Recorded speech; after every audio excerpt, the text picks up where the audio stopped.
The billionaire's estate loomed under the heavy veil of grief, its marble halls echoing with whispered condolences and the hushed shuffle of mourners dressed in black. Cameras lined the gates, hungry for the last image of the powerful man's loss, yet inside, his expression was unreadable, too polished, too calm for a man who had just lost his wife. She had been the backbone of his empire, the elegant presence at his side in every charity ball and boardroom gala, and her funeral was meant to be a monument to her life. Yet behind the sorrowful facade, a darkness flickered in his eyes, one that suggested not devastation but something far more unsettling.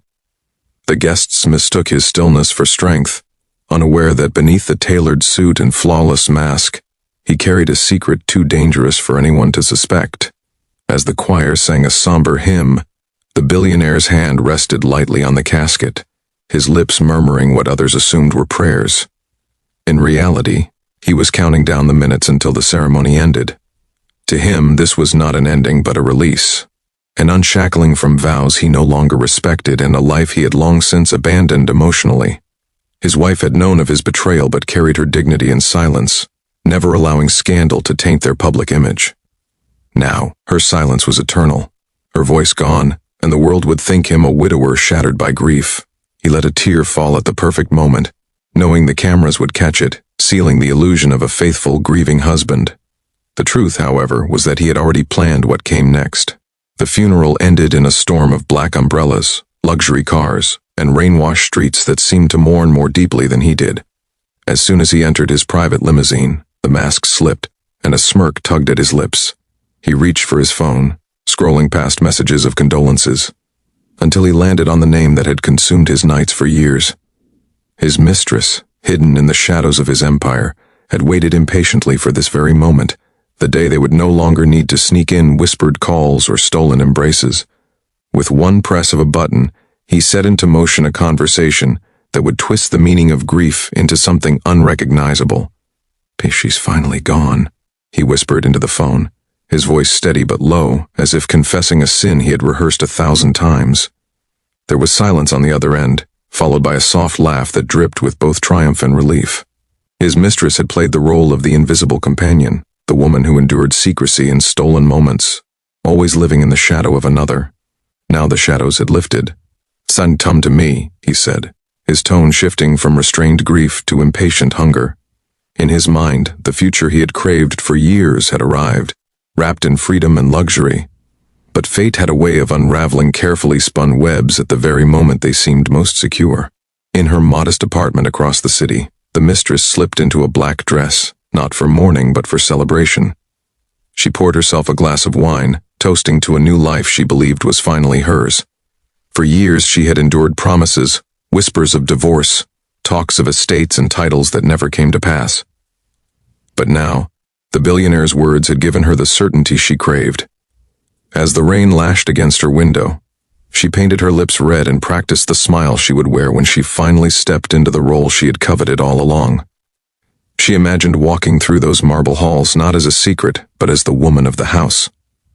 Back at the mansion, the billionaire poured himself a drink, savoring the smoky burn of aged whiskey as if it were the taste of freedom itself. He thought of the years of manipulation, of carefully balancing two lives under the scrutiny of the world's eyes. Now the game was over, or so he believed. Yet as he raised his glass in mock toast to his reflection, something strange tugged at the edge of his thoughts. His wife's last words, spoken in a faint whisper from her hospital bed, echoed in his mind. He had dismissed them as the ramblings of a dying woman, but now they returned with unsettling clarity. "I shall never be rid of me." He shook his head and laughed, but the sound rang hollow in the vast emptiness of the mansion. That night, he waited for his mistress, with an eagerness he hadn't felt in years. The staff had been dismissed, the chandeliers dimmed, the house prepared for a private celebration that would remain hidden from the public. But as the clock ticked past midnight, the atmosphere in the house shifted. The silence was heavier than usual, carrying with it a chill that seemed to seep into the walls. Somewhere deep within, a sound echoed faintly, like footsteps in the hall, deliberate and slow. He froze, reminding himself that the house was empty, that he was imagining things. Yet when he turned, the faint scent of his wife's perfume lingered. red in the air, clinging stubbornly to the room like a ghost refusing to leave. The mistress finally arrived, her laughter shattering the oppressive silence as she swept into the house with arms outstretched. The billionaire embraced her with relief, clinging to her warmth as if to banish the phantom presence that haunted him. Together they poured drinks, their voices filling the hollow mansion with a new kind of energy. They toasted not to love but to victory, to finally claiming what they had both longed for. Yet as the mistress raised her glass, she paused, her brow furrowing. On the grand mirror across the room, she thought she saw a reflection that did not belong, the faint outline of a woman standing behind them, watching silently. Her hand trembled, and the glass slipped, shattering across the marble floor. The billionaire scolded her lightly, dismissing her fear as nerves, but deep down he felt it too. Something about the house was wrong, as if it rejected their presence, as if it resented the betrayal unfolding within its walls. The mistress laughed it off, clinging to him for reassurance, but her eyes darted nervously toward every shadow. They decided to ignore it, to drown their unease in the intoxication of desire and greed. But every flicker of candlelight seemed to mock them, every whisper of wind sounded like a voice. The night stretched on, heavy with a presence neither dared acknowledge aloud. In the deepest hours of the night, just as he leaned in to kiss her, the billionaire's phone buzzed on the table. He reached for it absent-mindedly, expecting another hollow condolence. But what he saw made his blood turn cold. The message was from his wife's number. Impossible. Unthinkable. 2 words glowed on the screen, searing themselves into his mind. "I'm here." His hands shook, his mistress gasped, and for the first time since her funeral, the billionaire realized that perhaps death had not ended his wife's hold on him after all. The celebration turned to dread, the mansion suffocating with the weight of something unseen yet undeniably present. What happened next would leave both of them wishing the funeral had been the end, because now it was only the beginning. The billionaire's hand trembled as he set the phone down, trying to steady his breath. His mistress leaned over his shoulder, her eyes widening as she read the message glowing on the screen. "It's a prank," she whispered, though her voice quivered. Someone hacked her phone. He wanted to believe her words, but deep inside he knew no one else had access. He himself had sealed her belongings after the funeral. That phone had been buried with her.